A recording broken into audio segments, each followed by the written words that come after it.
एक गांव था मियांपुर और इस गांव की सबसे मशहूर चीज थी ताज़ा दूध और सबसे बदनाम चीज थी बदमाश बली मन्नो। मन्नो को दूध से इतनी मोहब्बत थी कि वो दिन रात सिर्फ इसी के बारे में सोचती रहती। जैसे ही कोई दूध का बर्तन रखता मन्नो की मूंछें हिलने लगती। एक रात मन्नो ने खुद से कहा, आज तो मैं सबका दूध पी जाऊंगी, कोई मुझे नहीं पकड़ सकता। वो छतों पर कूदती, दीवारों के पीछे छपती और एक एक घर से दूध गायब कर देती।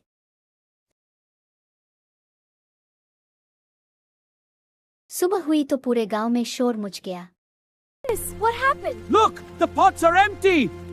चूहा बोला। ये सब मन्नो का काम है। कुत्ता बोला। आज उसे सबक सिखाना होगा।